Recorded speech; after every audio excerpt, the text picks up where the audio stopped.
आज हम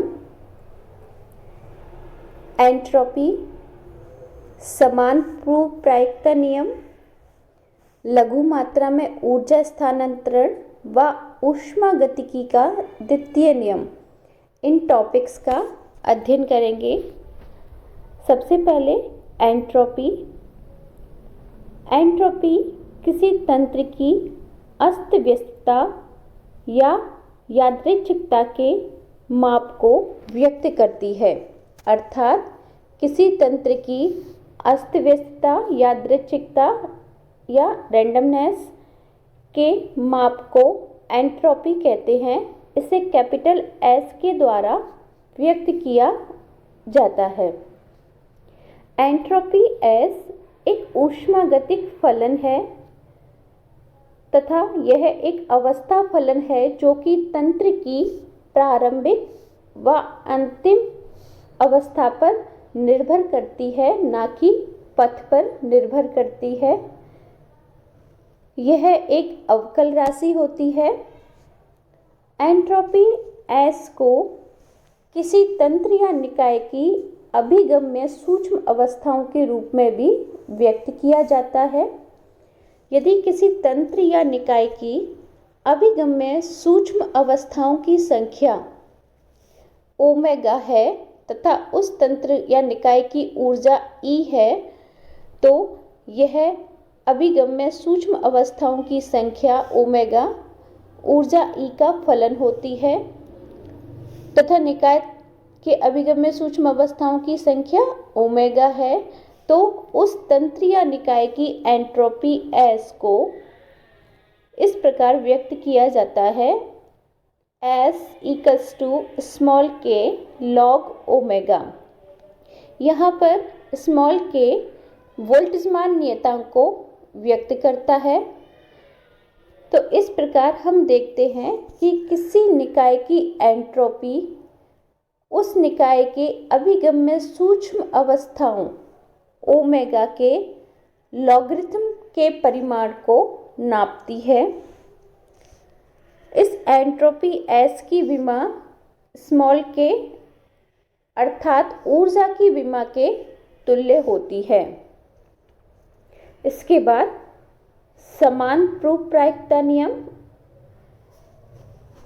यदि कोई निकाय साम्यावस्था में है तो उस निकाय के सभी अभिगम्य सूक्ष्म अवस्थाओं में से किसी में भी निकाय के पाए जाने की प्रायिकता समान होती है।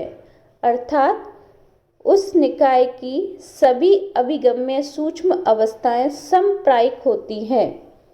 यह समान प्रायिकता का नियम कहलाता है। इसके पश्चात लघु मात्रा में ऊष्मा स्थानांतरण व ऊष्मागतिकी का द्वितीय नियम। लघु मात्रा में ऊष्मा का स्थानांतरण। माना कि हमारे पास कोई एक निकाय है जो किसी दूसरे निकाय के साथ ऊष्मीय संपर्क में है और लघु मात्रा में ऊष्मा Q अवशोषित करता है। एक निकाय किसी दूसरे निकाय के साथ ऊष्मीय संपर्क में है और लघु मात्रा में ऊष्मा Q अर्थात ऊष्मा Q की मात्रा क्या है, लघु, इसका अवशोषण करता है तथा ऊष्मा Q इतना लघु है कि जो Q का परिमाण है is much less then E bar minus E0। यहाँ पर E0 निकाय की मूल अवस्था की ऊर्जा तथा E बार निकाय की माध्य ऊर्जा को व्यक्त करता है। यदि इस लघु ऊष्मा के अवशोषण से निकाय की माध्य ऊर्जा में वृद्धि डेल्टा E बार है, तो del Q equals to delta E bar तथा माध्य ऊर्जा में वृद्धि डेल्टा E बार ऊर्जा अंतर E बार माइनस E0 की तुलना में नगण्य होती है। माना इस ऊर्जा स्थानांतरण या लघु मात्रा में ऊर्जा के अवशोषण से ताप में परिवर्तन डेल्टा टी है तथा संगत बीटा प्राचल में परिवर्तन डेल्टा बीटा है। बीटा इक्वल्स टू होता है 1/k टी। कैपिटल टी यहाँ के वोल्टेज मान नियतांक है तथा कैपिटल टी ताप को व्यक्त करता है तथा बीटा यदि निकाय की स्वतंत्रता की कोटियों की संख्या स्मॉल f है तो बीटा को निम्न प्रकार से दिया जाता है। Beta equals to f/e-e0। तो बीटा e का फंक्शन होता है, ऊर्जा e का फंक्शन होता है।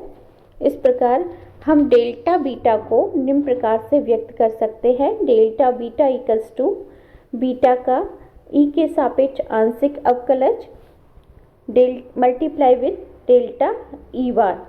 यहाँ पर डेल्टा ई बार की वैल्यू हम q के बराबर रखेंगे तो इस प्रकार हमें डेल्टा बीटा प्राप्त होता है तथा बीटा की वैल्यू हम यहाँ से रखेंगे, इसका आंशिक अवकलज करेंगे तो del beta over del E लगभग बराबर होगा।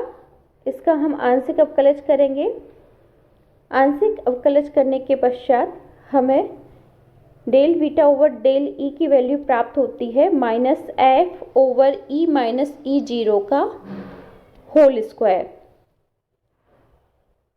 हम यहाँ से f/e-e0 की वैल्यू यहाँ से रखेंगे बीटा के बराबर, तो यहाँ पर बीटा रखेंगे तो del beta over del E की वैल्यू होगी -β/e-e0।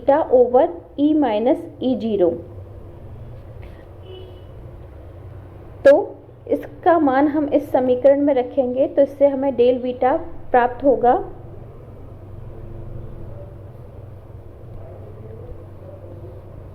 ये वैल्यू हम इसकी वैल्यू यहाँ पर पुट करेंगे तो हमें डेल बीटा मिलेगा। Del beta equals to -β/e-e0। Del beta over del beta over beta का जो परिमाण होगा वो होगा q/e-e0। चूँकि q यहाँ से हम देखते हैं q is much less then e-e0, तो डेल बीटा ओवर बीटा का परिमाण जिससे कि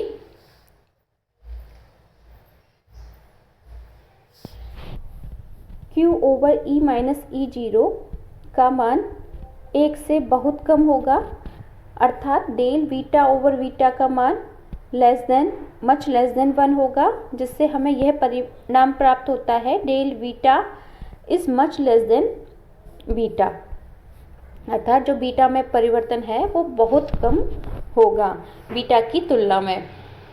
तथा इसी के साथ ही ताप के रूप में हम परिवर्तन देखें तो बीटा इक्वल्स टू 1/kT होता है।